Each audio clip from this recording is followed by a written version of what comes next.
Start cooking at 4 a.m., my mother-in-law commanded, handing me the guest list. Make sure everything's perfect this time, my husband added. I smiled sweetly and said, of course. But at 3 a.m., I was already at the airport, while 30 hungry relatives arrived to an empty, silent kitchen. What would you do if the people you loved most pushed you to your breaking point, then called you selfish for finally saying no? I'm Isabella, and for 5 brutal years, I was my family's doormat. But on one Thanksgiving morning, at 3 a.m., something snapped. I booked a one-way ticket to Maui, leaving behind a frozen turkey and a family who had no idea what was coming. Let me take you back to where it all began, just 3 days earlier. The sound of Vivian's heels clicking across our hardwood floor always reminded me of a judge's gavel, sharp, decisive, final. She swept into our kitchen like she owned it, which, according to Hudson, she practically did, since they'd helped us with the down payment. Isabella, darling, her voice carried that particular tone she used when she was about to assign me a task disguised as a favor. We need to discuss Thanksgiving arrangements. I was elbow-deep in dishwater from the dinner I just served them, Hudson's favorite pot roast with all the sides his mother had taught me to make the right way during my first year of marriage. My hands were raw from the scalding water, but I'd learned not to wear rubber gloves around Vivian. She'd once commented that they made me look unprofessional. Of course, I replied, forcing brightness into my voice. What can I do to help? Hudson looked up from his phone long enough to share a glance with his mother. I'd seen it thousands of times over the years, a silent communication that excluded me entirely, as if I were a child who couldn't be trusted with adult conversations. Vivian reached into her designer purse and pulled out a folded piece of paper.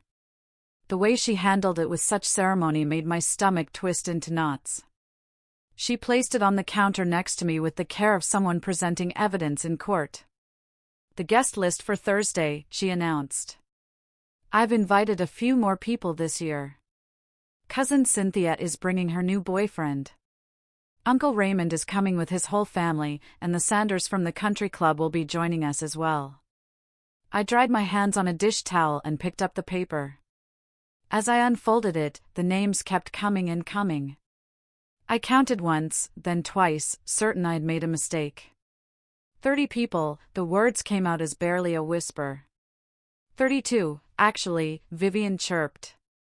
Little Timmy Sanders counts as a half-person since he's only 6. But you should still prepare for 30 full portions. Growing boy and all that. Vivian's laugh was like crystal breaking. I know it seems like a lot, but you've gotten so good at hosting these family events. Everyone always raves about your cooking. Hudson finally looked up from his phone, but only to nod in agreement.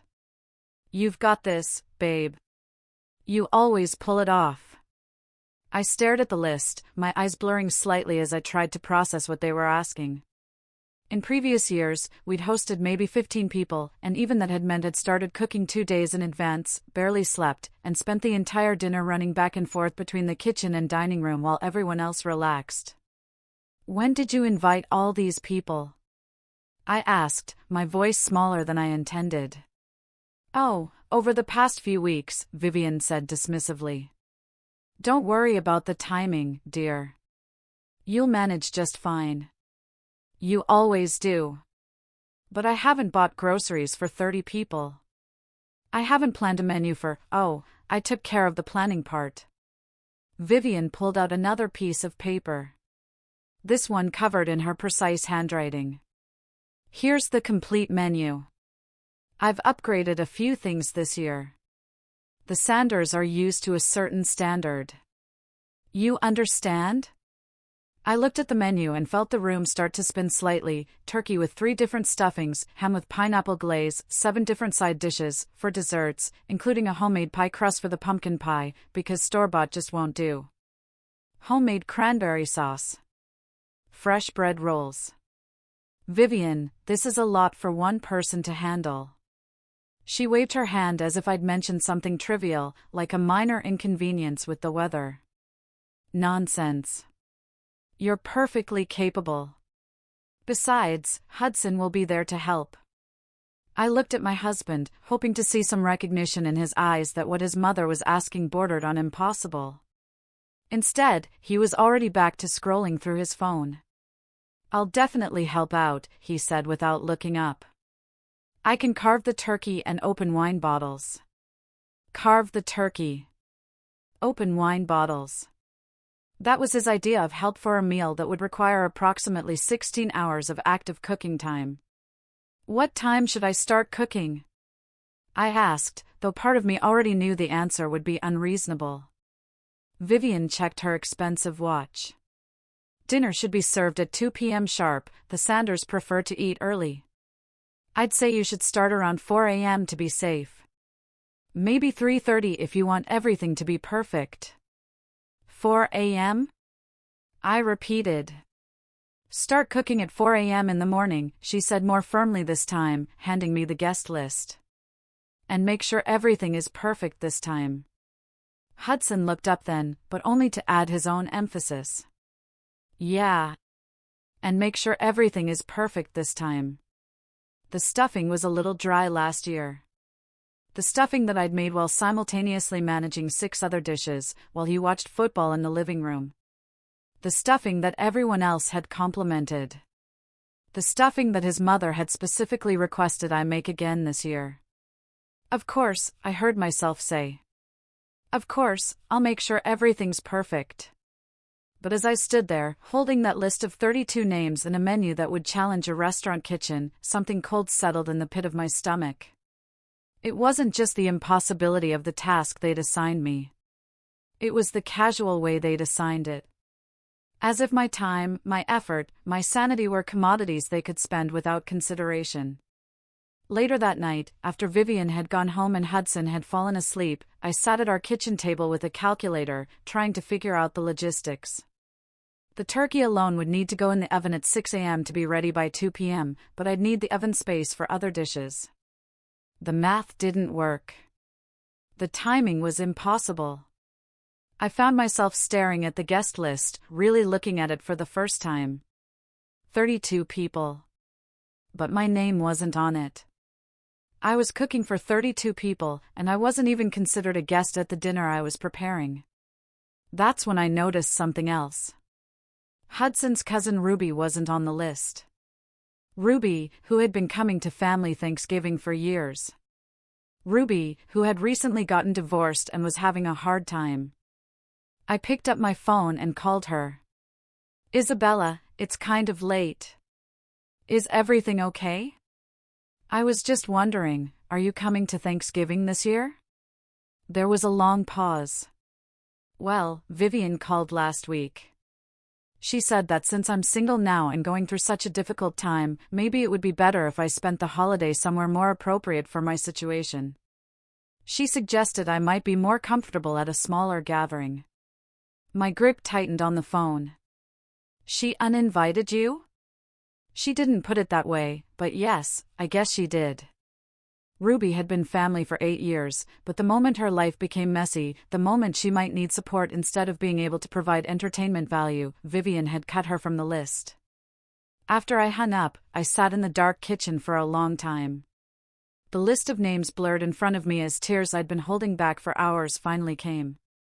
But they weren't just tears of frustration about the impossible task ahead of me.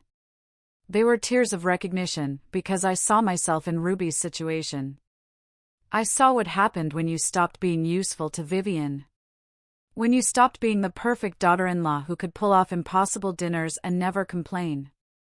When you became more trouble than you were worth. I was one bad Thanksgiving away from being uninvited from my own life. Tuesday morning, the grocery store at 6 a.m. was a wasteland of fluorescent lights and empty aisles. I'd been there since opening, my cart overflowing with ingredients for a meal that seemed more impossible with each item. I added 3 turkeys, 2 hams, pounds upon pounds of vegetables that I'd need to prep, chop, and cook into submission. The checkout total made my hands shake as I swiped our credit card, knowing Hudson would see the charge later and probably comment about the expense. Mrs. Suzanne from next door was in line behind me with a single bag of coffee and some muffins. "Having a big dinner this year?" she asked, eyeing my overflowing cart with concern. "Thanksgiving for 32, I replied, trying to sound casual about it. Her eyes widened. 32? By yourself? My husband will help, I said automatically, though the words tasted like lies. She looked at me for a long moment, and I could see pity creeping into her expression. Honey, that's not help. That's watching someone drown while standing on the dock. Her words followed me home and echoed in my head as I began the prep work. I laid out ingredients across every available counter space, transforming our kitchen into something that looked more like a commercial food preparation facility than a home. By noon, I'd been working for 6 hours straight and had barely made a dent in what needed to be done. My back ached, my feet throbbed, and I hadn't eaten anything except a handful of crackers. That's when Hudson wandered into the kitchen, still in his pajamas, coffee mug in hand. Well, you're really going all out this year, he said, surveying the chaos. Smells good already. I was elbow-deep in turkey stuffing, my hands coated with a mixture of breadcrumbs, celery, and raw egg. Can you help me get this into the bird? I can't manage it alone. He glanced at his watch. Actually, I promised the guys I'd meet them for a quick round of golf. Pre-holiday tradition, you know, but I'll be back in plenty of time to help with the heavy lifting tomorrow. I stared at him. Golf? Today? Just 9 holes. Maybe 18 if we're making good time. You know how it is. He was already heading toward the door. You've got everything under control here anyway. You're like a machine when it comes to this stuff. Like a machine. The words hit me harder than they should have. Machines don't get tired. Machines don't need help. Machines don't have feelings that can be hurt by casual dismissal. He was gone before I could respond, leaving me alone with 32 people's worth of food and the growing realization that I was invisible in my own home. The afternoon dragged by in a blur of chopping, seasoning, and pre-cooking what could be prepared ahead of time. Every surface in the kitchen was covered with dishes in various stages of completion. The refrigerator was so packed, I had to play Tetris with containers just to fit everything in. Around 5 p.m., Vivian called. Just checking in on the preparation, dear. How are things coming along? I looked around the disaster zone that was my kitchen, at my hands that were raw and bleeding from constant washing and food prep, at the mountain of dishes that had already accumulated. Fine, I said. Everything's fine. Wonderful. Oh, and I forgot to mention, the Sanders boy has a severe nut allergy. You'll need to make sure none of the dishes contain any nuts or have been cross-contaminated.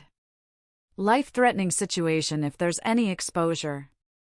A nut allergy for a 6-year-old that she was mentioning now, the day before the dinner, after I'd already prepared 3 dishes that contained almonds or pecans. Which dishes exactly should I? Oh, I'm sure you'll figure it out. You're so good at managing these details. See you tomorrow, dear. She hung up before I could ask any of the dozen questions that immediately flooded my mind. I stood in my kitchen surrounded by the evidence of 12 hours of non-stop work and felt something crack inside my chest. Not break. That would come later.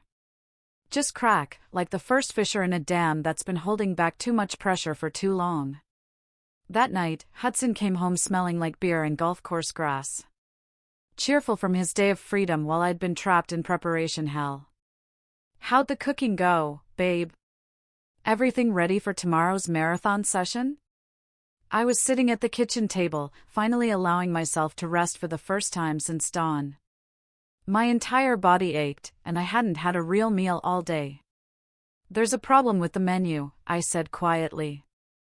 3 of the dishes have nuts, and apparently the Sanders boy has a severe allergy. Hudson shrugged. So, make different versions of those dishes. No big deal. No big deal? 3 completely different dishes, requiring entirely new ingredients and preparation time I didn't have, on top of everything else I was already attempting to accomplish. Hudson, I need help. Real help. Not just carving the turkey. I need you to cook some of these dishes. He looked genuinely surprised by the request. But you're so much better at cooking than I am. And Mom specifically requested your green bean casserole and your stuffing. People come expecting your food. Then maybe people can come expecting your food, too. I snapped, my exhaustion finally breaking through my carefully maintained politeness. The sharpness in my voice seemed to startle him. We'd been married for 5 years, and I'd never used that tone with him before. Boy, you're obviously stressed. Look, I'll definitely help tomorrow. I promise. But tonight, I'm pretty beat from golf, and I've got that early meeting I need to be fresh for. What early meeting? Tomorrow is Thanksgiving, conference call with the Singapore office. Time zone thing, but it'll only be an hour, maybe 2. I'll be done way before people start arriving. Another thing he hadn't mentioned, another way I'd be handling the morning rush completely alone. I looked at my husband, really looked at him, and saw a stranger. When had he become someone who could watch me work myself to exhaustion and feel no obligation to help? When had I become someone whose struggles were so invisible that they didn't even register as real problems? I'm going to bed, I said finally. Good idea. Get some rest. Big day tomorrow. As I lay in bed that night staring at the ceiling, I did math in my head. If I got up at 3:30 a.m., I could have the turkeys in the oven by 4 o'clock. That would give me 10 hours to prepare 7 side dishes, make fresh bread rolls, prepare 4 desserts, and create nut-free alternatives for the 3 dishes that were now off limits. 10 hours for what should have been 20 hours of work. The math didn't work. The timeline was impossible. And yet, somehow I was expected to make it happen because I always made it happen. That's when I realized the most devastating truth of all, I had trained them to treat me this way. Every time I'd pulled off an impossible dinner. Every time I'd smiled and said, of course, when asked to do the unreasonable. Every time I'd apologized for things that weren't my fault. I had taught them that my limits didn't matter. I had made myself indispensable and invisible at the same time. I set my alarm for 3:30 a.m. and closed my eyes, though sleep seemed as impossible as the task waiting for me in a few hours. Wednesday, 3 a.m. I woke up before my alarm, my body jolting awake from a dream where I was running through an endless kitchen while faceless people shouted orders at me. The house was completely dark and silent, except for Hudson's steady breathing beside me. For a moment, I lay there in the darkness, and a strange thought crossed my mind: what would happen if I just didn't get up? What if I stayed in bed and let the alarm ring? What if 32 people showed up to an empty table and had to figure out their own dinner for once? The thought was so foreign, so completely counter to everything I'd been conditioned to do, that it almost made me laugh. Almost. But then I imagined Vivian's face when she arrived to chaos instead of perfection. I imagined Hudson's confusion when he realized I wasn't going to fix everything like I always did. I imagined 32 people who had made no alternative plans, who had brought nothing to contribute, standing around looking at each other. And for the first time in years, I felt something other than dread about a family gathering. I felt curious. I slipped out of bed without waking Hudson and padded downstairs to the kitchen. In the early morning darkness, surrounded by the evidence of yesterday's prep work, I allowed myself to really think about the unthinkable. What if I left? Not forever, not dramatically. Just left. Got in my car and drove somewhere else. Let them handle one meal without me. The idea was terrifying and exhilarating at the same time. I'd never, in 31 years of life, simply not shown up to something I was expected to do. I'd never let anyone down. I'd never put my own needs before someone else's convenience. I made a cup of coffee and sat at the kitchen table, looking at the guest list that still lay where Vivian had placed it 2 days ago. 32 names. 32 people who were expecting me to sacrifice my sleep, my health, my sanity to provide them with a perfect meal, while they provided nothing in return except criticism if things weren't exactly right. I picked up my phone and on impulse, opened a travel website. Just to look. Just to see what was possible. The first result made my breath catch. Last-minute Thanksgiving getaway to Hawaii. Limited seats available. Depart early Thursday morning. Return Sunday. Hawaii. I'd always wanted to go to Hawaii, but Hudson preferred destinations with good golf courses and business networking opportunities. Hawaii is just beaches and tourist traps, he'd always said. What would we do there all day? I clicked on the listing before I could talk myself out of it. The flight departed at 4:15 a.m., almost exactly the time I was supposed to start cooking. The price was high, much higher than Hudson would ever approve of for a spontaneous vacation. But it was our money, too. Our joint account that I'd contributed to just as much as he had, even though he made more, and somehow that gave him veto power over major purchases. I stared at the booking screen for a long time, my finger hovering over the select flight button. What kind of person abandons 32 people on Thanksgiving? But another voice in my head, quieter, but somehow stronger, asked, what kind of person expects one individual to handle 32 people's dinner with no help? I thought about Ruby, uninvited from a family she'd been part of for 8 years because her divorce made her inconvenient. I thought about Hudson dismissing my requests for help like they were unreasonable demands instead of desperate pleas.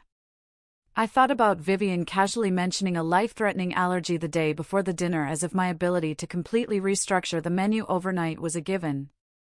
I thought about who I used to be before I became the person who always said yes. Who always made it work. Who always apologized for not being perfect enough. Before I could change my mind, I clicked Select Flight. The next screen asked for passenger information. I typed in my name, my birth date, my information, just mine. A party of one. There was something powerful about seeing my name on that booking form all by itself, Isabella Foster's. Not Hudson's wife, not Vivian's daughter-in-law. Just me. I entered our credit card information and clicked Book Now. Before I could think too hard about what I was doing, the confirmation email arrived immediately, Flight 442 to Maui, departing 4:15 a.m., Gate B12. Check-in recommended 2 hours prior, which meant I needed to leave for the airport at 1:30 a.m. In 10 hours, I should be pulling the first turkey out of the oven. Instead, I'd be somewhere over the Pacific Ocean, watching the sunrise from 30,000 feet. The realization of what I'd just done hit me like a physical force. I was actually going to do this. I was going to disappear on Thanksgiving morning and let them figure out their own dinner. Part of me expected to feel guilt or panic or the urge to cancel the flight and get back to my preparations. Instead, I felt something I hadn't experienced in years, anticipation. I spent the rest of the early morning hours moving through the house like a ghost. Packing a small suitcase with summer clothes I hadn't worn in months. Swimsuits that had been buried in my drawer. Sundresses that Hudson always said were too casual for the places we went together. As I packed, I found myself thinking about all the Thanksgivings I'd orchestrated over the years. All the hours of preparation, the stress, the exhaustion. All the times I'd eaten my own dinner cold because I'd been too busy serving everyone else. All the compliments that had gone to Vivian for hosting such lovely gatherings, while I remained invisible in the kitchen. I was folding a yellow sundress when Hudson's phone rang on his nightstand. It was 3 a.m. Who called at 3 a.m. unless it was an emergency? I crept closer to listen. Hudson, it's your mother. I know it's early, but I couldn't sleep. I'm so worried about tomorrow. Even through the phone, I could hear the anxiety in Vivian's voice. Mom, what's wrong? Is everything okay? I just keep thinking about the Sanders boys' allergy. What if Isabella doesn't properly handle the cross-contamination issue? What if something happens to that child in our home? The liability alone. My hands clenched into fists. She was calling at 3 a.m. to worry about my competence, not about the impossible task she assigned me, or whether I might need support. She'll handle it, Mom, Hudson said sleepily. She always does. Isabella's great with this stuff. But what if she's not careful enough? What if she's overwhelmed? 32 people is quite a lot, even for someone as capable as Isabella. Now she acknowledged it was a lot. Now, when it was too late to change anything. When I'd already spent 2 days in preparation hell. If you were so worried about the numbers, why didn't you mention that when you invited everyone? Hudson's voice carried an edge of irritation, but it was directed at his mother for waking him up, not for the impossible situation she'd created. Well, I suppose I could call a few people and uninvite them. At 3 a.m. the night before? Just let Isabella handle it. She's probably already up cooking anyway. I looked toward the kitchen where I should indeed be cooking, where I should be starting the impossible marathon that would consume the next 12 hours of my life. Instead, I zipped my suitcase closed and carried it quietly downstairs. I left a note on the kitchen counter next to Vivian's guest list. Kept it simple, Hudson, something came up and I had to leave town. You'll need to handle Thanksgiving dinner. The groceries are in the fridge. Isabella. I didn't apologize. I didn't explain. I didn't offer suggestions for how to salvage the meal or provide detailed instructions. For once in my life, I simply stated the facts and left them to figure out the rest. As I loaded my suitcase into my car, I caught a glimpse of myself in the rearview mirror. I looked different somehow. Not just tired, I'd looked tired for years. I looked determined. The drive to the airport was surreal. The roads were empty except for a few other early travelers and night shift workers heading home. I'd driven these same streets thousands of times, but never at this hour, never for this reason. Never with this sense of stepping completely outside my normal life. At the airport, checking in for the flight felt like crossing a threshold I couldn't uncross. The gate agent, a woman about my age with kind eyes, looked at my ticket. Oh, nice Thanksgiving plan. Getting away from the family chaos? I almost laughed at how perfectly she'd summarized it. Something like that. Smart woman. I'm working today, but if I could afford to escape to Hawaii instead of dealing with my mother-in-law's commentary on my casserole, I'd do it in a heartbeat. As I waited for boarding, I turned my phone on airplane mode without checking for messages. I didn't want to see Hudson's confused text when he woke up and found my note. I didn't want to see Vivian's panic when she arrived to chaos instead of perfection. The gate agent's voice crackled through the speakers, now boarding flight 442 to Maui. Welcome aboard. As I walked down the jetway, I realized this was the first time in 5 years that I was going somewhere Hudson hadn't approved of. Somewhere Vivian hadn't vetted. Somewhere I'd chosen entirely for myself. The flight attendant welcomed me aboard with a smile that seemed to recognize something in my face, the look of someone stepping into freedom. As I settled into my window seat and watched the ground crew prepare for departure, I thought about what was happening back at home. Hudson would be waking up in a few hours to find an empty kitchen and a note that would change everything. 32 people would be arriving in 10 hours, expecting a feast, and there would be no one there to provide it. For the first time in my adult life, their problem was not my problem to solve. The plane pushed back from the gate just as the first hints of dawn appeared on the horizon. As we lifted into the sky, I pressed my face to the window and watched my old life disappear below the clouds. Thursday, 7:23 a.m. Hudson's perspective ****. Hudson Fosters woke up to his alarm with the lazy contentment of someone who had no idea his world was about to implode. He rolled over, expecting to find Isabella's side of the bed empty as usual on Thanksgiving morning. She was always up before dawn, making magic happen in the kitchen. But something felt different. The house was too quiet. By 7 a.m. on Thanksgiving, the smell of roasting turkey usually filled every room, and the sound of Isabella's orchestrated chaos in the kitchen served as a comforting soundtrack to his slow morning routine. Instead, silence. He padded downstairs in his boxers, expecting to find his wife surrounded by controlled culinary mayhem, probably looking a bit frazzled, but handling everything with the competent efficiency that had attracted him to her in the first place. The kitchen was empty. Not just empty of people, empty of activity. The ingredients from yesterday's prep work sat exactly where Isabella had left them. No turkey in the oven, no pots bubbling on the stove, no evidence that the Thanksgiving marathon had begun. On the counter next to his mother's guest list sat a folded piece of paper with his name on it in Isabella's handwriting. Even as he unfolded it, some part of his brain refused to accept what he was reading. Hudson, something came up and I had to leave town. You'll need to handle Thanksgiving dinner. The groceries are in the fridge. Isabella. He read it 3 times before the words began to make sense. She was gone. Isabella, his wife, who had never missed a family obligation, who had never failed to deliver a perfect meal, who had never left him to handle anything domestic, was gone.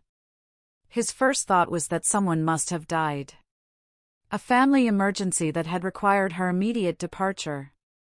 He grabbed his phone and called her, straight to voicemail. Bella, I found your note. What happened? Whose emergency? Call me back immediately. People are going to start arriving in 6 hours, and I need to know when you'll be back. He hung up and called again. Voicemail again. That's when panic began to set in. Not panic about the dinner that seemed too enormous to process yet. Panic about his wife who always answered her phone, who never went anywhere without telling him exactly where she'd be and when she'd return. He called her sister, Carmen. Hudson? It's early. Is everything okay? Is Isabella with you? Did someone in your family, is there an emergency? What? No. Everyone's fine. Why would Isabella be here? Isn't she cooking your Thanksgiving feast? The way Carmen said your Thanksgiving feast carried an edge he'd never noticed before, like she knew something about their holiday arrangements that she didn't approve of. She left a note saying she had to leave town. I thought maybe she left. Isabella just left? Carmen's voice shifted from sleepy confusion to something that sounded almost like admiration. Good for her. Good for her, Carmen? 30 people are coming for dinner in 6 hours, and she's vanished. 30 people, Hudson? Are you insane? You expected your wife to cook for 30 people by herself? The judgment in her voice stung. She's good at this stuff. She likes hosting. She likes hosting intimate dinners with friends, not feeding an army of your relatives who treat her like hired help. Hudson ended the call, disturbed by Carmen's reaction. Why was everyone acting like this was somehow his fault? He tried Isabella's phone again. Voicemail. 8:15 a.m. His conference call with Singapore started in 45 minutes. The call he couldn't miss. The one that could determine his promotion timeline for the next year. But 32 people were expecting dinner in less than 6 hours. He opened the refrigerator and stared at the contents. The raw turkeys looked back at him accusingly. He'd never cooked a turkey in his life. He'd never cooked anything more complicated than scrambled eggs. His phone rang. His mother. Good morning, darling. How are the preparations coming along? Is Isabella managing the timeline properly? Mom, we have a problem. What kind of problem? Did she burn something already? I told you we should have hired a caterer for a dinner this size. Isabella's gone. Silence. Then, gone where? I don't know. She left a note saying something came up and she had to leave town. She's not answering her phone. That's impossible. Isabella would never abandon a dinner party, especially not today. There must be some misunderstanding. Hudson looked at the note again, as if it might have changed. There's no misunderstanding. She's gone, and we have 32 people coming for dinner. The silence stretched so long that Hudson wondered if the call had dropped. Mother, this is a disaster. Her voice had gone cold and sharp. An absolute disaster. What kind of wife abandons her family on Thanksgiving? Something about the way she said it, the immediate assumption that Isabella was the villain in this scenario, made Hudson defensive in a way that surprised him. Maybe she had an emergency. Maybe something happened that she couldn't. What emergency requires someone to abandon 32 dinner guests without any note? What emergency prevents someone from answering their phone to explain the situation? Hudson didn't have an answer to that. We need to fix this immediately, Vivian continued, her voice taking on the command tone she used when managing family crises. Call every decent restaurant in town. See if any of them can prepare an emergency Thanksgiving dinner for 32 people. Hudson spent the next hour on the phone with restaurants, catering companies, and hotels. Every conversation went the same way. Laughter, followed by the information that their Thanksgiving dinners had been booked for months. "Sir," said the manager of the Hilton, "it's 9 a.m. on Thanksgiving. Even if we had availability, which we don't, there's no way to prepare a dinner for 32 people with 5 hours' notice." By 10 a.m., Hudson had exhausted every professional option. His Singapore conference call had come and gone, ignored. He probably damaged his relationship with his biggest client, but that seemed secondary to the immediate crisis. He called his mother back. "Any luck with the restaurants?" "Nothing. Everyone's booked." "What do we do?" "We cook it ourselves, obviously." Hudson looked at the raw turkeys again. "Mom, I don't know how to cook a turkey.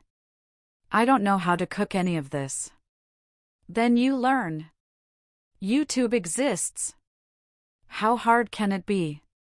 Vivian arrived with her sleeves rolled up and a grim expression that suggested she was preparing for battle. She surveyed the kitchen like a general, assessing a battlefield where all the soldiers had deserted. "This is worse than I thought," she announced. "These turkeys should have been in the oven 4 hours ago.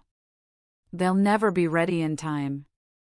Hudson, who had spent the last hour watching YouTube videos about turkey preparation while growing increasingly panicked, looked up from his phone with desperate hope.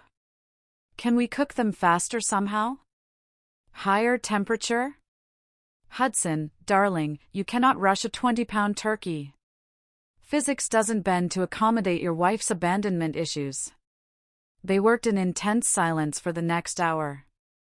Vivian barking instructions while Hudson fumbled through tasks that Isabella had always made look effortless. The stuffing ingredients sat in bowls, looking like components for a science experiment neither of them understood. The green bean casserole recipe might as well have been written in ancient Greek. "Where is the stand mixer?" Vivian demanded, rifling through cabinets. "I don't know. Isabella always handles the kitchen stuff." "Well, Isabella isn't here, is she?" At noon, Hudson's phone started ringing with calls from relatives asking about arrival times and dietary restrictions. Each conversation became more uncomfortable than the last. "Hey, Hudson, it's Uncle Raymond. Should I bring something?" I know Vivian said everything was covered, but the wife made extra stuffing just in case. "Actually, Uncle Raymond, maybe you should bring the stuffing. And maybe anything else your wife might have made as backup." "Backup? Is everything okay?" Hudson looked at his mother, who was attempting to wrestle a raw turkey into a roasting pan while cursing under her breath. "Just bring whatever you have." By 12:30, word had spread through the family network that something was wrong with dinner preparations. Hudson's phone buzzed constantly with confused relatives offering to help, asking questions, or trying to figure out if they should make alternative plans. The kitchen had descended into chaos. Vivian had managed to get one turkey into the oven, but it was clear to both of them that it wouldn't be ready until evening. The side dishes remained untouched. The elegant timeline Isabella always maintained had collapsed into panic and improvisation. "This is humiliating," Vivian said, flour in her hair and defeat in her voice. "Absolutely humiliating. The Sanders are going to think we're incompetent." "Maybe we should just cancel," Hudson suggested weakly. "Cancel? We cannot cancel Thanksgiving dinner at 1 p.m. on Thanksgiving Day. Do you have any idea what people will think?" But Hudson was beginning to realize that what people thought was the least of his problems. The doorbell rang like a death knell. Hudson opened the door to find Cousin Cynthia and her new boyfriend standing on the porch with a bottle of wine and expectant smiles. "Something smells interesting," Cynthia said, sniffing the air with obvious confusion. Instead of the rich aromas of a Thanksgiving feast, the house smelled like raw onions and panicked sweat. "We're running a little behind schedule," Hudson said, his voice strained with false cheerfulness. More cars pulled into the driveway. Uncle Raymond with his arms full of backup dishes, the Sanders with their 6-year-old son, and obvious expectations of the high-class dinner Vivian had promised them.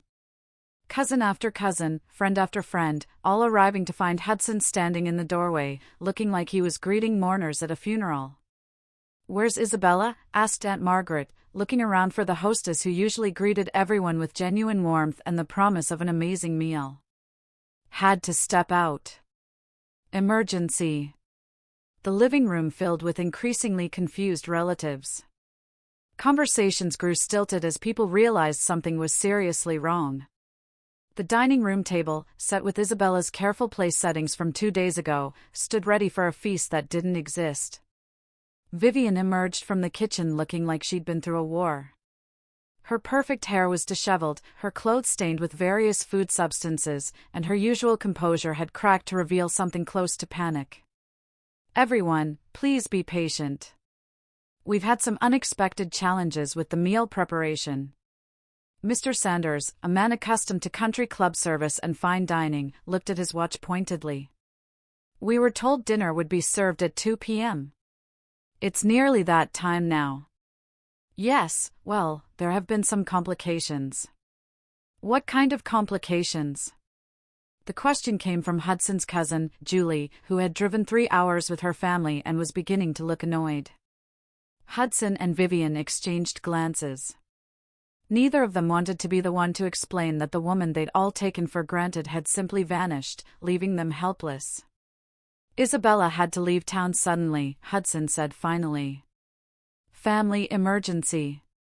The room fell silent as 32 people processed this information. "She left today?" This from Ruby's sister, who, unlike Ruby, had made the guest list. "What kind of emergency happens at 4 a.m. on Thanksgiving morning?"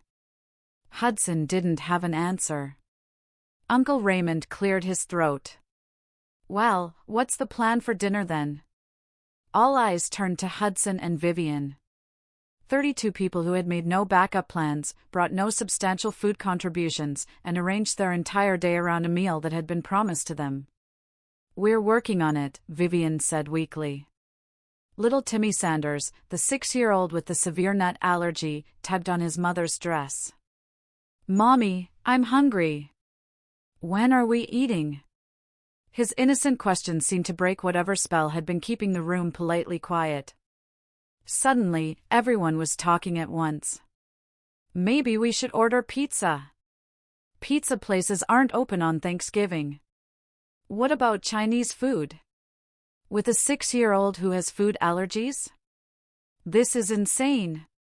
We should have been told earlier." "Where exactly did Isabella go?" "How long have you known she wasn't going to be here?" Hudson felt the walls closing in around him. 32 pairs of eyes, all looking to him for answers he didn't have, solutions he couldn't provide. That's when his phone buzzed with a text message. The entire room seemed to sense his reaction as he opened the message. Everyone fell silent, waiting to hear what his missing wife had to say. The text contained a single photo, Isabella, wearing a yellow sundress he'd never seen before, sitting at a beachside restaurant with a tropical drink in her hand. Her hair was loose and flowing in the ocean breeze. Her face was turned toward the camera with an expression of pure, radiant peace. Below the photo, a simple message, "Thanksgiving dinner in paradise." "Tell Vivian the turkey is her problem now." Hudson stared at the phone, his brain struggling to process what he was seeing. His wife, his reliable, predictable, always accommodating wife, was in Hawaii. She wasn't handling a family emergency. She wasn't planning to return in time to save dinner. She had planned this. She had chosen this. She had abandoned 32 people on Thanksgiving. And from the look on her face in that photo, she had absolutely no regrets about it. Hudson? His mother's voice seemed to come from very far away. What does she say? He looked up at 32 expectant faces, his mother who had created this impossible situation. His relatives who had never once offered to help with the massive productions Isabella orchestrated for them. The Sanders, who were already looking around the room with barely concealed disdain. All of them waiting for him to fix what Isabella had broken by refusing to be broken anymore. She says, Hudson's voice cracked. She says the turkey is our problem now. The room erupted. The Mai Tai was stronger than I'd expected. But then again, I'd expected nothing about this day to go according to anyone's plan. I sat at the open-air restaurant overlooking Wailea Beach, my yellow sundress catching the trade winds, and watched the sun paint diamonds across the Pacific. It was exactly 2 p.m. Hawaiian time, which meant it was 7 p.m. back home. Right now, 32 people should be sitting down to a perfect Thanksgiving feast in my dining room. Instead, I was having coconut shrimp and watching sea turtles surface in the crystal-clear water. My phone had been buzzing constantly since I turned it back on an hour ago. 17 missed calls from Hudson. 8 from Vivian. Text messages from relatives I hadn't heard from in months. All suddenly very concerned about my well-being. I scrolled through them with detached curiosity, like reading about someone else's life. Hudson, where are you? This isn't funny anymore. Hudson, call me immediately.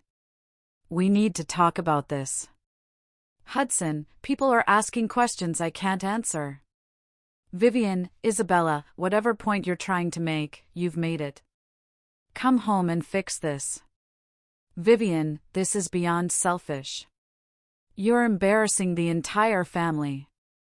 Cousin Cynthia, Hudson says you had a family emergency? Is everything okay? Aunt Margaret, honey, we're worried about you. Please call someone and let us know you're safe. I almost laughed at that last one. They were worried about me now? After 5 years of watching me work myself into exhaustion for their benefit, now they were concerned about my safety? I took another sip of my Mai Tai and opened my camera app.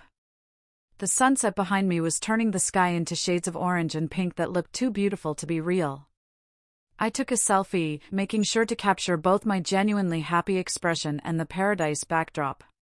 Then I sent it to Hudson with a message I'd been composing in my head for the past 8 hours, Thanksgiving dinner in paradise. Tell Vivian the turkey is her problem now. The response came within seconds. My phone rang immediately. I let it go to voicemail. Then I turned the phone off completely and ordered another Mai Tai.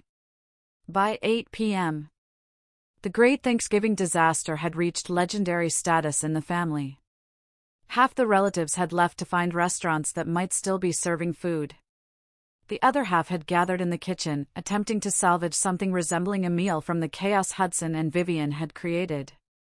Uncle Raymond had taken charge of the turkey situation, declaring that they could cut the birds up and cook the pieces separately to speed up the process. Cousin Julie was attempting to make mashed potatoes from scratch while consulting YouTube tutorials. The Sanders family had left entirely, citing concerns about food safety and their son's allergies. Hudson sat at the kitchen table, staring at Isabella's text message for the 100th time. Each viewing made the reality more surreal and more devastating. She wasn't coming back. She hadn't been kidnapped or hospitalized or forced to handle someone else's emergency. She had made a choice to leave them all behind, and she was clearly enjoying every moment of it. This is what happens when you spoil someone too much. Vivian announced to the room as she attempted to salvage the green bean casserole. Give them too much freedom and they think they can just abandon their responsibilities whenever they feel like it. But even as she said it, her voice lacked its usual conviction. Because somewhere in the chaos of the day, the impossible nature of what they'd expected Isabella to accomplish had become visible. It had taken 6 adults 4 hours just to get the turkeys in the oven and start 3 side dishes. What Isabella had been doing alone, year after year, was starting to look less like wifely duty and more like a minor miracle. Maybe we should have helped her more, said Uncle Raymond quietly, as he struggled to figure out how to properly season the turkey pieces. Help her? Vivian's voice was sharp. She never asked for help. She always insisted on doing everything herself. Hudson looked up from his phone. She asked me for help 2 days ago. I told her I was too tired from golf. The kitchen fell silent except for the sound of boiling water and the timer ticking down on the oven. She asked for help on Tuesday, Hudson continued, his voice growing stronger as the memory became clearer. She told me she needed real help, not just carving the turkey. And I told her she was better at cooking than I was. He could see the scene now with painful clarity, Isabella's exhausted face, her raw hands from hours of food prep, her desperate request for actual assistance, and his casual dismissal of her needs because helping would have been inconvenient for him. She's been asking for help for years, said Carmen's voice from the doorway. Hudson looked up to see his sister-in-law standing there with a container of food and an expression of barely contained anger. Carmen, what are you doing here? I brought sweet potato casserole since I figured you might need actual food. She set the container on the counter with more force than necessary. I also came to tell you what I should have told you years ago. She looked around the room at the assembled relatives, all of whom had stopped their cooking attempts to listen. Isabella didn't abandon you, Carmen said, her voice cutting through the kitchen noise. You abandoned her. All of you. For 5 years, you've watched her work herself to death for your comfort. And not one of you ever thought to say, hey, maybe one person shouldn't be responsible for feeding 32 people alone? Now wait just a minute, Vivian started. But Carmen cut her off. No, you wait. Do you have any idea what Isabella's Thanksgiving preparation looked like? She started planning the menu 3 weeks in advance. She spent 2 days shopping for ingredients. She got up at 3:30 a.m. to start cooking, and she didn't sit down until after the dishes were done at 9 p.m. 17.5 hours of non-stop work while the rest of you watched football and complained if the stuffing was too dry. Hudson felt something cold settling in his stomach. She never said it was that much work. Of course, she didn't say it, because every time she tried to express that she was overwhelmed, you told her she was so good at it and better at cooking than everyone else. You turned her competence into a prison. The kitchen was completely silent now. Even the timer seemed to have stopped ticking. And when she finally couldn't take it anymore and left, your first concern wasn't, is my wife okay, or why was she so unhappy that she felt this was her only option? Your first concern was, who's going to cook the turkey? Hudson looked at the text message again. In the photo, Isabella looked happier than he'd seen her in years. Her smile was genuine, unforced, free of the careful politeness she wore around his family. When was the last time she'd smiled at him like that? When was the last time he'd done anything to make her smile like that? She's in Hawaii, he said quietly. Carmen nodded. Good for her. She's always wanted to go to Hawaii. She never told me that. She told you lots of things, Hudson. You just never listened.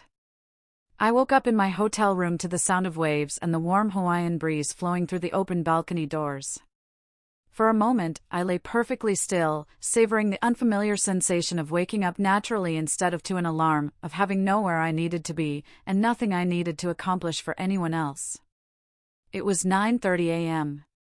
Back home, I would already be dealing with leftover turkey and the aftermath of hosting 32 people. I'd be loading the dishwasher for the 4th time, wrapping endless containers of food, and planning the elaborate leftover meals that would stretch Thanksgiving into the following week. Instead, I was going to order room service and spend the day on the beach. When I finally turned my phone back on, it had exploded with messages. But these weren't just from Hudson and Vivian anymore. They were from relatives I hadn't spoken to directly in years, from friends who had heard about the great Thanksgiving catastrophe through the family grapevine, from people who apparently had opinions about my decision to prioritize my own well-being. Most surprising were the messages of support. Carmen, I'm so proud of you. You should see the looks on their faces. Hudson's cousin, Ruby, I heard what you did. I wish I'd had your courage when Vivian uninvited me. My old college roommate, Maya, Carmen told me about your Hawaii escape.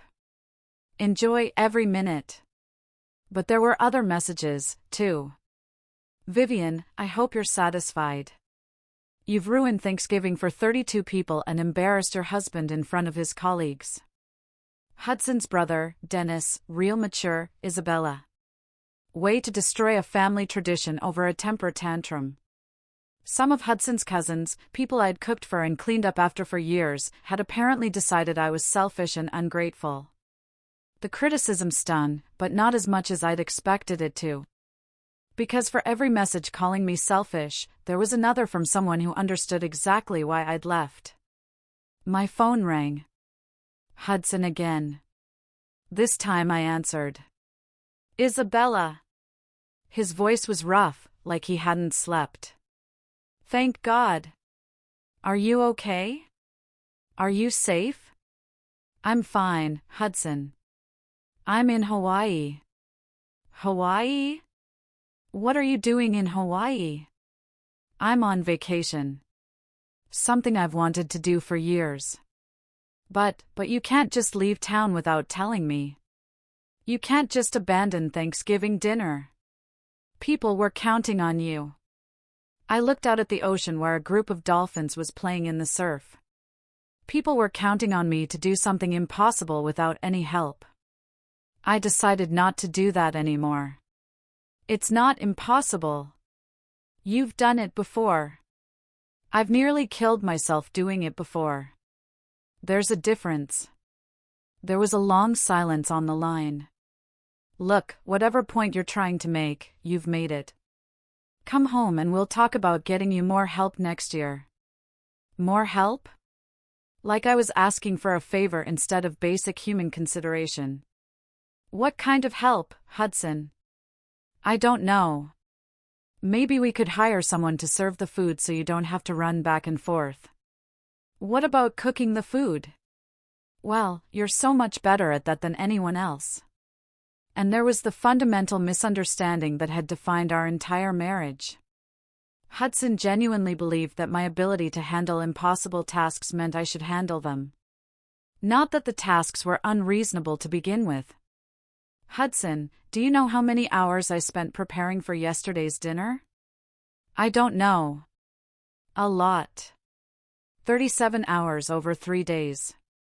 I calculated it while I was sitting on the plane. Silence.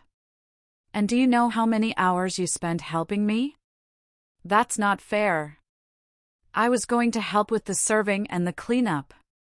How many hours, Hudson? More silence. Maybe an hour total. Carving turkey and opening wine bottles. So, I was responsible for 36 hours of work, and you were responsible for 1 hour. But you enjoy cooking. You're good at it. I closed my eyes and tried to find the words to explain something that should have been obvious. Hudson, I do enjoy cooking. I enjoy cooking dinner for my family. I enjoy making special meals for holidays. What I don't enjoy is being solely responsible for feeding 32 people while everyone else watches football and critiques my effort. So, what do you want me to do? I can't just become a chef overnight. I want you to understand that what your mother asked me to do was unreasonable. I want you to understand that saying you're so good at it is not the same as appreciating the work I do. And I want you to understand that I'm a person with limits, not a machine that produces perfect dinners on demand. Another long silence. Are you coming home? I looked at my hotel room, at my suitcase full of clothes I'd never worn because Hudson thought they were too casual. At the paradise waiting for me just outside the door. I'm coming home Sunday. Good. We can, but things are going to be different, Hudson. Different how? I'm done being the only person responsible for your family's comfort. I'm done apologizing for not being perfect. And I'm done pretending that what happened yesterday was my fault instead of the inevitable result of years of taking me for granted. I could hear him breathing on the other end of the line, processing what I was saying. So, what does that mean? It means that next year if your mother wants to invite 32 people for Thanksgiving, she can cook for 32 people, or she can hire a caterer, or she can accept that family gatherings don't have to be elaborate productions. But she cannot expect me to sacrifice my health and sanity for her social ambitions. She's going to hate that. Then she'll hate it. That's not my problem anymore. Isabella, you're being unreasonable. Family comes first. That's what marriage is about. I felt something snap inside me, clean and final.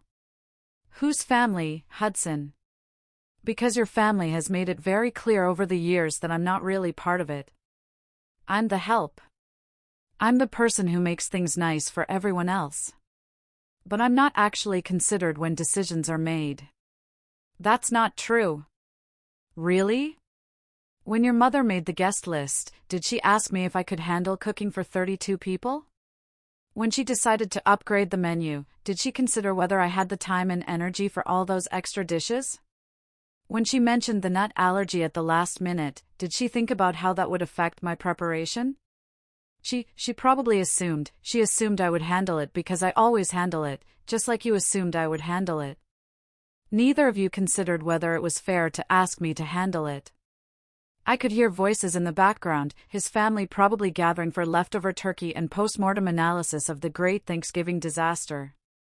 I have to go, Hudson said finally. But we need to finish this conversation when you get home. Yes, we do.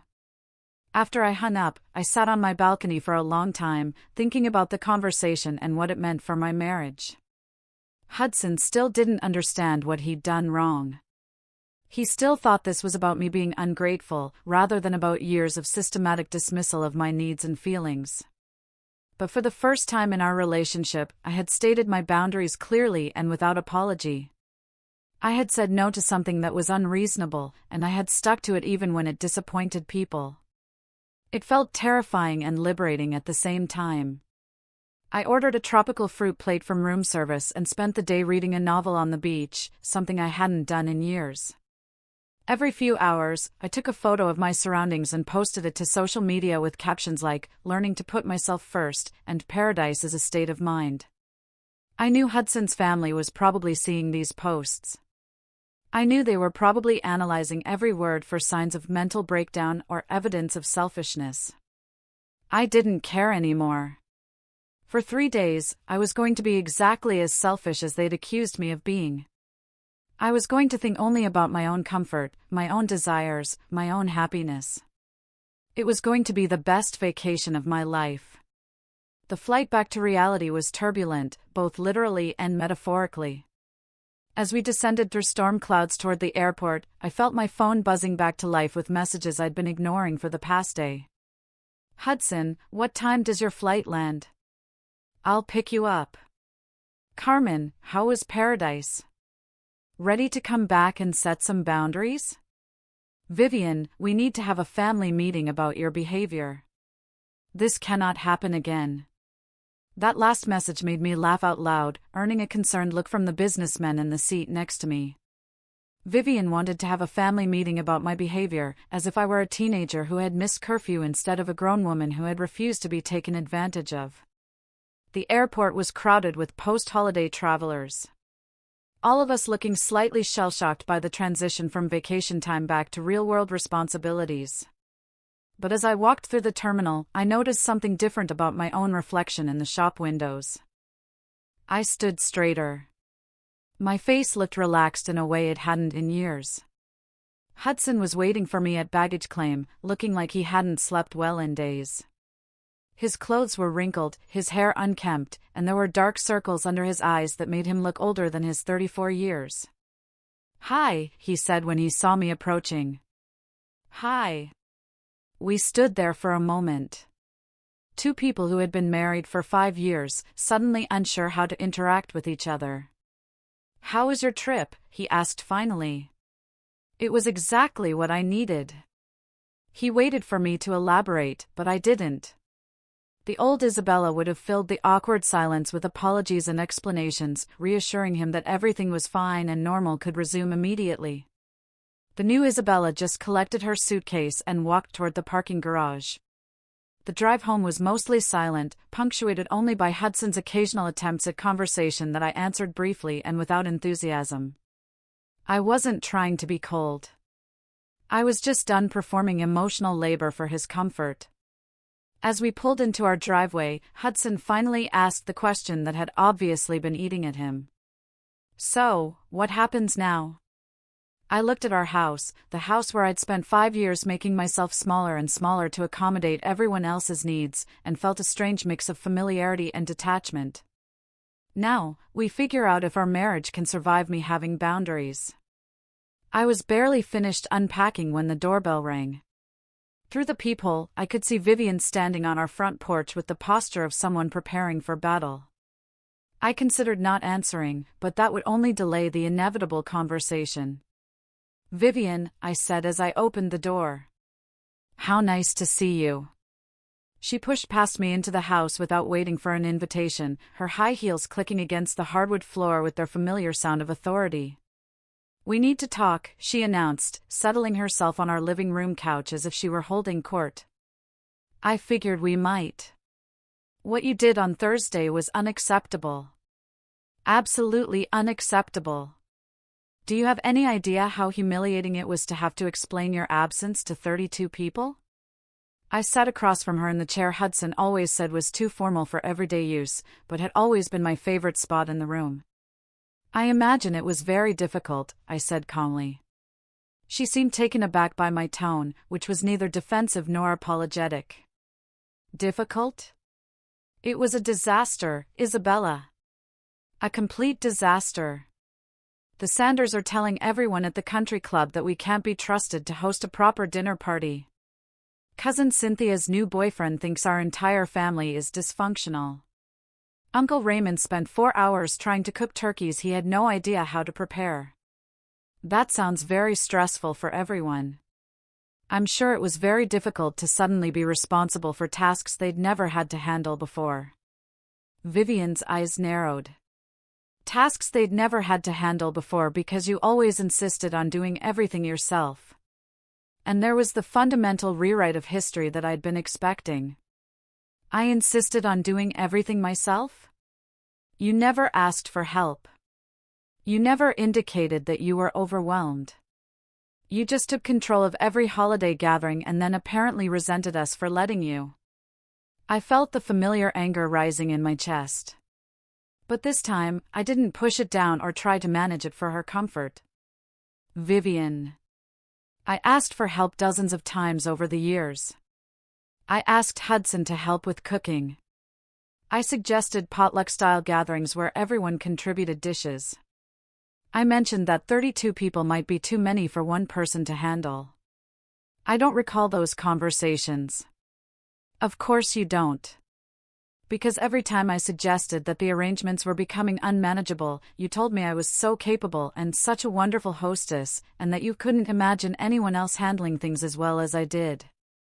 She was quiet for a moment, and I could see her mentally reviewing past conversations, possibly recognizing the truth in what I was saying. "Well," she said finally, "even if that's true, abandoning 32 people without notice is not the appropriate response. Adults communicate their needs clearly instead of throwing tantrums." "You're right," I said, and I saw surprise flicker across her face. "Adults do communicate their needs clearly, which is what I'm doing now." "What do you mean?" "I mean, I'm clearly communicating that I will not be cooking Thanksgiving dinner for 32 people ever again. I will not be solely responsible for any family gathering of more than 8 people, and I will not be treated like hired help who should be grateful for the opportunity to serve everyone else." Vivian's composure finally cracked. "You ungrateful little, careful," I interrupted, my voice still calm, but carrying an edge that made her stop mid-sentence. "You're about to say something that will permanently damage our relationship." We stared at each other across the living room, and for the first time in 5 years, I didn't look away first. "Here's what's going to happen going forward," I continued. "If you want to host large family gatherings, you can cook for them yourself, or hire a caterer, or organize potluck-style meals where everyone contributes. What you cannot do is assign me the work while taking credit for the hospitality. Hudson will never agree to this. Then Hudson and I will have some decisions to make about our marriage. You would divorce your husband over Thanksgiving dinner? I considered the question seriously before answering. I would divorce my husband over being treated like my contributions don't matter, my time is invaluable, and my well-being is less important than everyone else's convenience. The Thanksgiving dinner was just the most obvious example of a much bigger problem. Vivian stood up, her purse clutched tightly in her hands. This isn't over, Isabella. You're right. It's not over. It's just beginning. I'm finally standing up for myself, and you're going to have to decide how you want to respond to that. After she left, I sat in my favorite chair for a long time, replaying the conversation. Part of me felt guilty for being so direct, so unyielding in my position. The old Isabella would already be planning how to smooth things over, how to apologize for speaking too harshly, how to find a compromise that made everyone else comfortable. But the new Isabella, the woman who had discovered her own strength on a beach in Hawaii, recognized that this conversation had been 5 years overdue. That evening, Hudson came home from work to find me cooking dinner. Just for the two of us. Nothing elaborate, nothing designed to impress anyone. Grilled chicken and vegetables, simple and uncomplicated. Smells good, he said, kissing my cheek in the automatic way married couples do. Thanks. How was your day? Long. People are still talking about Thursday. My boss heard about it somehow and made some joke about my wife abandoning ship. It was embarrassing. I sat down my spatula and turned to face him. Hudson, I need to ask you something, and I need you to really think about your answer. Something in my tone made him pay attention in a way he hadn't in years. Okay. Do you think what happened Thursday was my fault? He opened his mouth to answer quickly, then seemed to catch himself. It was complicated. That's not what I asked. Do you think it was my fault that 32 people didn't have Thanksgiving dinner? You were the one who left. That's still not what I asked. He was quiet for a long moment, and I could see him actually thinking about the question instead of giving me the automatic response. I guess I think you could have handled it differently. How should I have handled it differently? You could have talked to me about feeling overwhelmed. We could have figured something out together. I turned back to the stove, more sad than angry. Hudson, I did talk to you about feeling overwhelmed. 3 days before Thanksgiving, I told you I needed real help. You told me you were too tired from golf. But I meant I would help during the actual dinner, with carving turkey and opening wine bottles. 1 hour of help for a meal that required 37 hours of preparation. I could feel him processing this information. Maybe for the first time really understanding the math of what I'd been doing. I didn't realize it was that much work. But you never asked. In 5 years of marriage, you've never once asked me how much time I spend preparing for your family's dinners. You just assumed it was easy because I made it look easy. I turned the heat off under the chicken and faced him again. Hudson, I need to know. Do you see me as your partner, or do you see me as someone whose job it is to make your life comfortable? That's not fair. Of course, you're my partner. Then why don't you know anything about the work I do to maintain our life?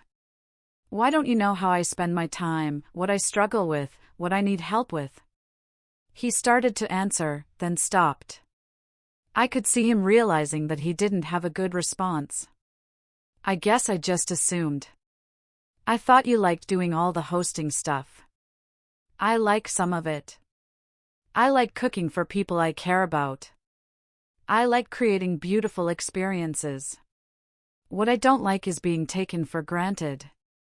What I don't like is being assigned impossible tasks and then criticized when they're not perfect. So, what do you want from me?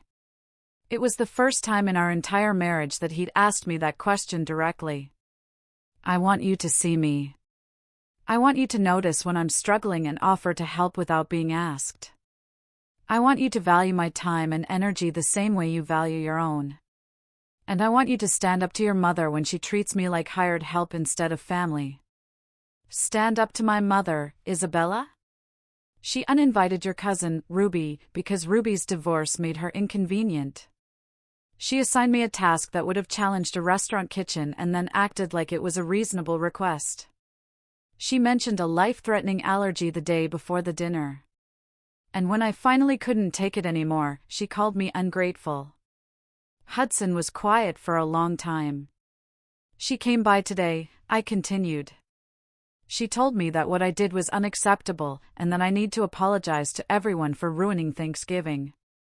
What did you tell her? I told her that I won't be cooking for 32 people ever again.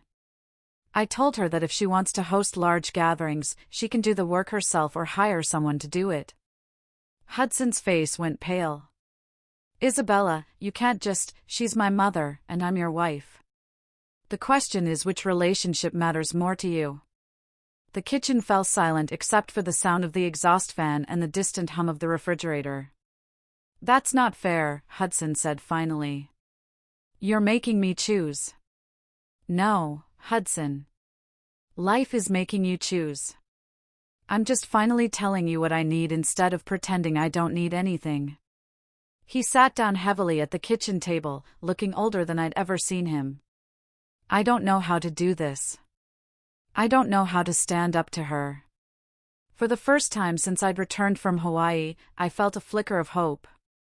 Because admitting he didn't know how was different from refusing to try. You start by acknowledging that what she asked me to do was unreasonable, I said softly. You start by telling her that you're sorry you let me handle all that work alone for so many years. And if she doesn't accept that, if she gets angry, then she gets angry. Hudson, your mother's feelings are not more important than your wife's well-being. He looked up at me, then really looked at me, and I could see him trying to understand something that had been invisible to him for years. I'm scared, he said quietly. I'm scared that if I change how things work with my family, I'll lose them. And I'm scared that if I don't change, I'll lose you. You might lose them, I said. Honestly, some people can't handle it when the people they've taken advantage of start setting boundaries. But Hudson, you've already been losing me. For years, you've been losing me a little bit every time you chose their comfort over my well-being. I sat down across from him at the table where we'd shared thousands of meals, where I'd planned countless dinner parties, where I'd made grocery lists for feasts I'd cook alone. I love you, I said. I've loved you since the day we met, but I can't live the rest of my life being invisible in my own marriage. I can't keep sacrificing my health and happiness so everyone else can avoid doing their share of the work. So, what happens now? Now, you decide what kind of husband you want to be and what kind of marriage you want to have. And if I choose wrong? I reached across the table and took his hand, the first time I'd initiated physical contact since returning from Hawaii. Then we'll both know where we stand.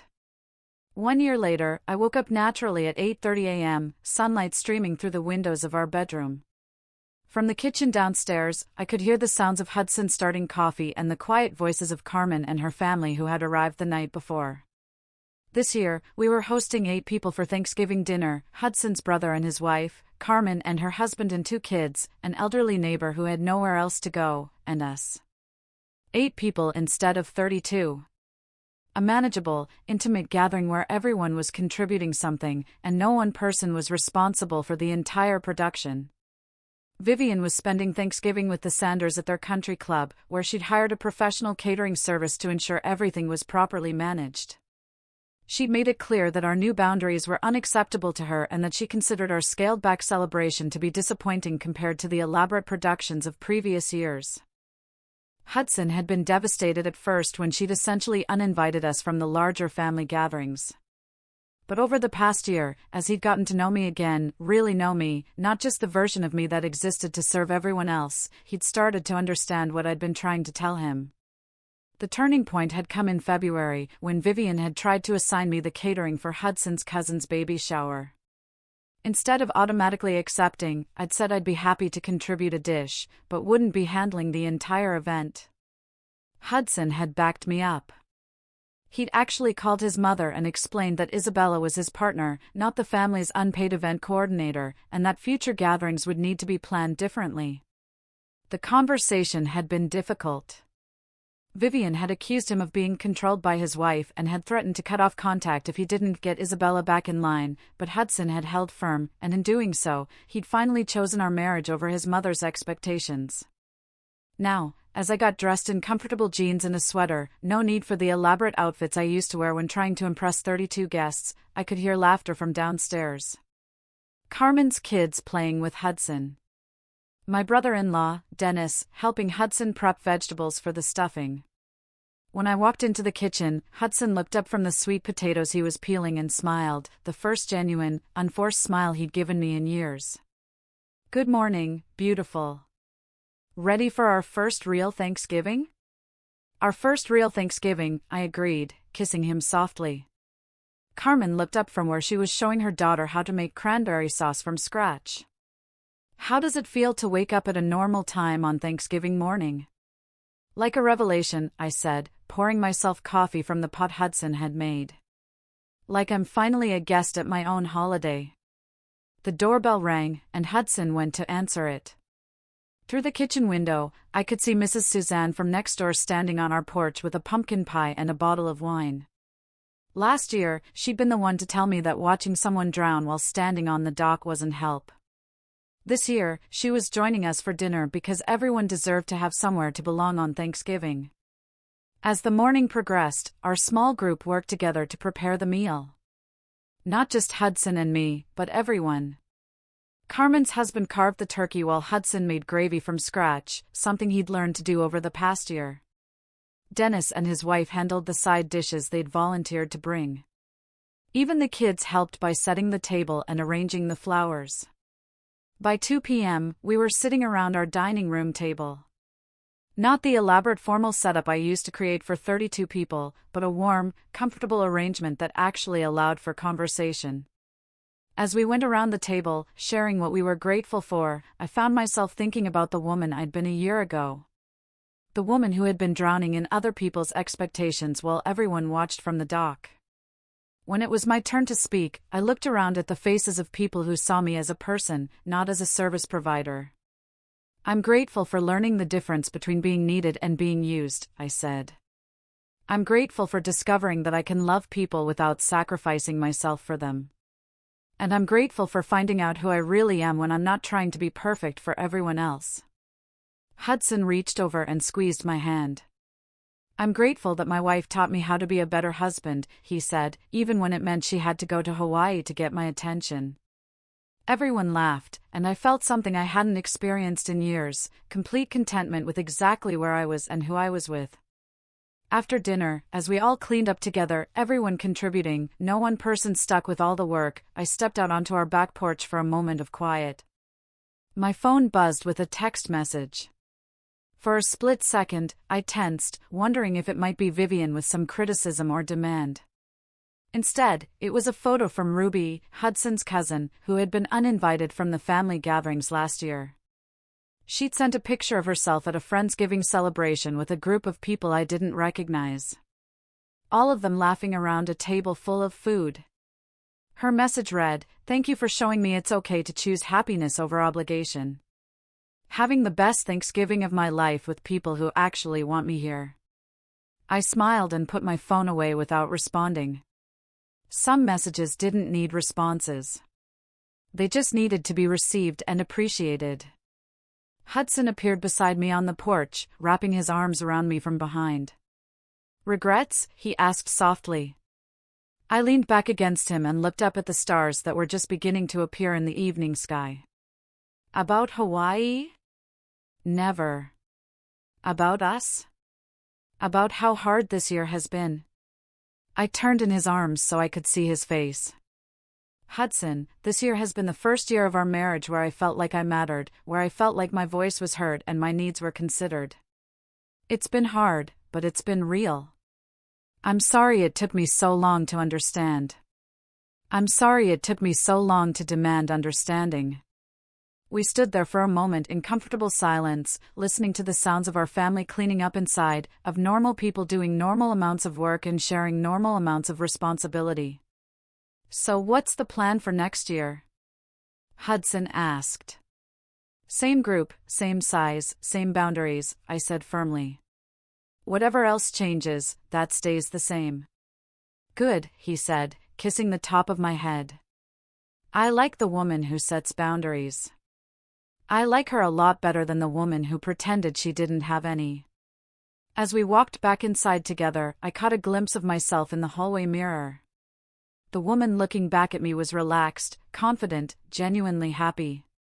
She was someone I recognized, not the people-pleasing ghost I'd become over the years, but the person I'd been before I learned to make myself smaller for everyone else's comfort. She was someone I was proud to be. In the kitchen, Carmen was loading the last of the dishes into the dishwasher while her kids played quietly in the living room.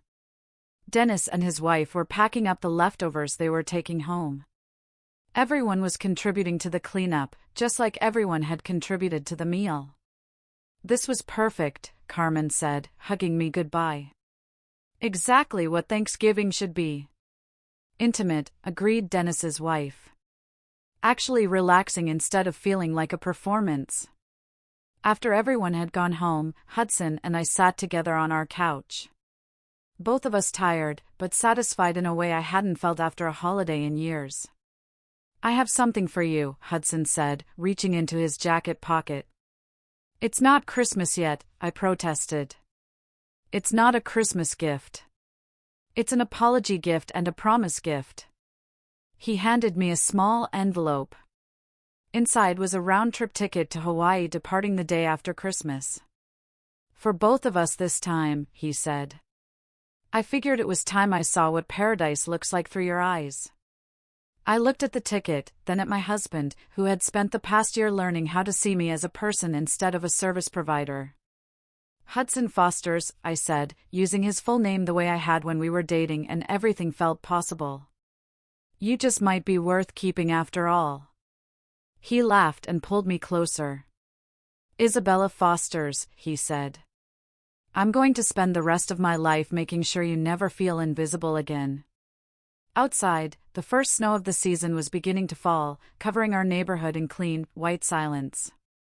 But inside our house, everything felt warm and bright and full of possibility. I had learned to choose myself without losing the people who truly mattered.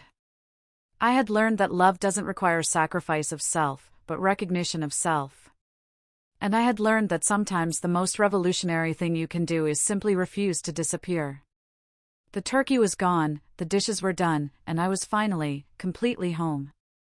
Have you ever reached a point where you just had to walk away from an impossible situation, even if it meant disappointing everyone? What was that turning point for you? I'd love to hear your experiences in the comments below.